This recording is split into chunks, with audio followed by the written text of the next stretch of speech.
ব্যক্তিত্ব নোবেল বিজয়ী ডক্টর মোহাম্মদ ইউনূস মহোদয়, আপনি একজন শিক্ষক।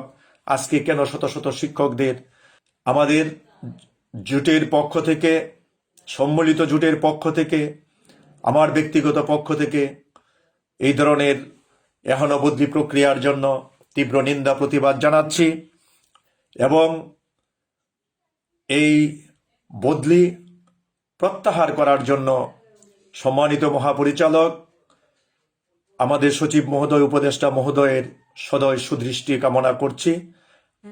আজকে একজন শিক্ষক যখন দেশের সর্বোচ্চ কর্ণধার, মাননীয় প্রধান উপদেষ্টা, বিশ্ববরেণ্য ব্যক্তিত্ব নোবেল বিজয়ী ডক্টর মোহাম্মদ ইউনূস মহোদয়, আপনি একজন শিক্ষক। আজকে কেন শত শত শিক্ষকদের তার জেলার বাইরে বদলি করা হচ্ছে, এ বিষয়ে আপনার হস্তক্ষেপ কামনা করছি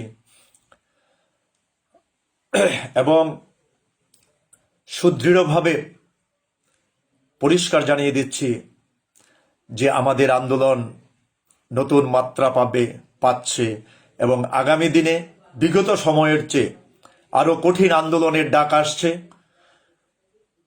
সরকার এবং আমাদের ডিপার্টমেন্ট যদি মনে করে থাকে এই বদলি প্রক্রিয়ার মাধ্যমে এই আন্দোলনকে, আমাদের এই ন্যায্য দাবি অধিকার এর আন্দোলনকে স্তীমিত করবেন, আমার মনে হয় আপনাদের সেই সিদ্ধান্তটা সঠিক নয়।